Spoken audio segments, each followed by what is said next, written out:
ना आगे बढ़ने की चाह, ना पीछे जाने का डर, ना रहने का ठिकाना, ना खाने की उम्मीद।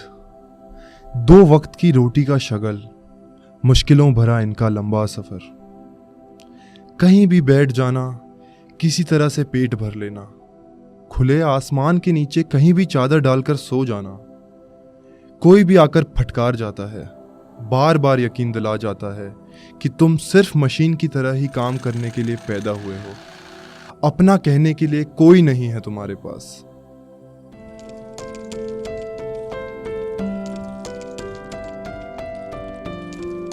मजदूर इसी शह का है नाम, दिहाड़ी से चलता है इनका काम। ये है हरिराम।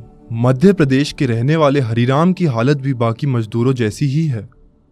कभी खैनी बनाकर, कभी बीड़ी सुलगाकर, बेइज्जती का हर दर्द धुएं में उड़ाने वाले दूसरे साथियों की तरह हरिराम भी सुबह की चाय के साथ बीते दिन के अपमान का घूंट ऐसे ही पी जाता है। भूख को मारकर जी तोड़ मेहनत करने के लिए एक बार फिर तैयार हो जाता है। हरिराम गुड़गांव के सेक्टर 55 की साइट पर लगा हुआ है। वो राज मिस्त्री का काम करता है। कल की कमाई थी सिर्फ 375 रुपए। हर महीने 5,000 रुपए घर भेजता है और बचे पैसे से बस पेट भरने का जुगाड़ कर पाता है। हरिराम अकेला नहीं है। इसके जैसे गुड़गांव के इस लेबर चौक पर सुबह जुटने वाले कई हैं। कोई इस जैसा इमारतें बनाने वाला राजमिस्त्री है, कोई बढ़ई, कोई पेंटर, कोई कारखाने में लगा है, कोई बोझ ढोने में, कोई आम लेबर है तो कोई मेहतर। इनके काम कई हैं पर पेशा एक है, मजदूरी। इनकी दिहाड़ी तो लिमिटेड है लेकिन खर्चे अनलिमिटेड। कहाँ से हो भैया? एमपी से। अच्छा, कितने साल से काम कर रहे हो? यहाँ पे 6 महीने से। शादी हो गई आपकी? हाँ। बच्चे हैं आपके? हाँ, 2 बच्चे हैं। अच्छा, पढ़ते हैं? नहीं, अभी छोटे हैं। वो जिसके हाथ में छाले हैं, पैरों में बिवाई है, उसी के दम से रौनक आपके बंगले में आई है। देश के 90% मजदूर हरी की तरह ही असंगठित क्षेत्र से जुड़े हैं। कोरोना का कहर ऐसे 40 करोड़ मजदूरों पर सबसे ज्यादा टूटा था। सरकार ने ऐसे मजदूरों के परिवार वालों के लिए राशन की स्कीम चलाई, लेकिन ये राहत उन तक ही सीमित है जो सरकार के आंकड़ों में दर्ज है। कई हरिराम ऐसे भी हैं जो पलायन करके अपने गांव से दूर कहीं और किसी अनजान शहर में काम पर लगे हैं और इस मदद से महरूम हैं। ऐसे में ज़रूरत है इनके आत्मसम्मान को बनाए रखते हुए इन्हें 2 वक्त की रोटी दिलाने की, इज्जत की रोज़ी मुहैया कराने की। अगर देश में हरिराम जैसे अकुशल मजदूरों की हाल में बढ़ाई गई दिहाड़ी की बात करें तो देश में न्यूनतम मजदूरी 431 रुपये है, तो दिल्ली में न्यूनतम मजदूरी 535 रुपये है। वहीं हरियाणा में न्यूनतम मजदूरी 373 रुपये ही है। साफ है अभी इस तरफ और ध्यान देने की ज़रूरत है। ये गैप और गहरा लगता है जब हम दुनिया के दूसरे देशों से तुलना करते हैं।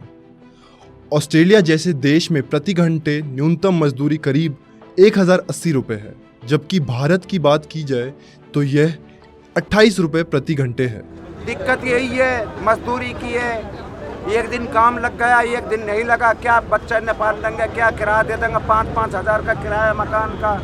बच्चे की फीस ना भरी जा रही है, लॉकडाउन की फीस रुक रही है, लॉकडाउन का किराया रुक रहा है। देश में नया लेबर कोड जारी करते वक्त प्रधानमंत्री नरेंद्र मोदी का बयान था कि इसके जरिए न्यूनतम मजदूरी और मजदूरी का समय पर भुगतान सुनिश्चित होगा।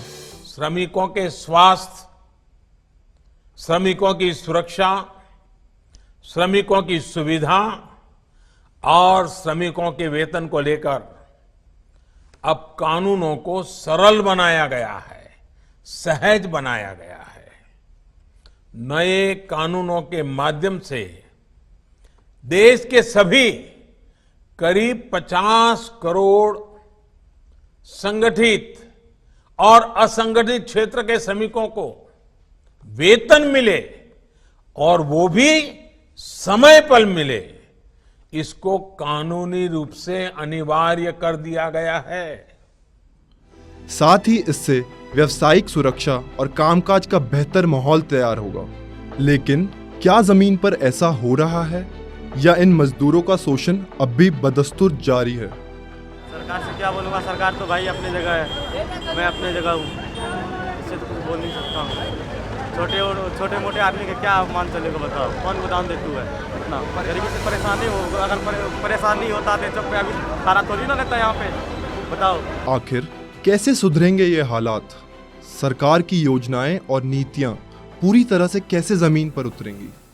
ये तो सरकार द्वारा जो हरियाणा लेबर वेलफेयर बोर्ड के माध्यम से चलाई जा रही है और उनको जो भी स्कीम है उनका हम उनको बेनिफिट दे रहे हैं। अगर सरकार द्वारा निर्धारित जो न्यूनतम वेतन है उस पर मेरा ये कहना है कि इस पर यदि कोई शिकायत कंप्लेंट इस कार्यालय में प्राप्त होती है या कोई केस डलता है तो नियमानुसार उस पर कार्रवाई की जाती है।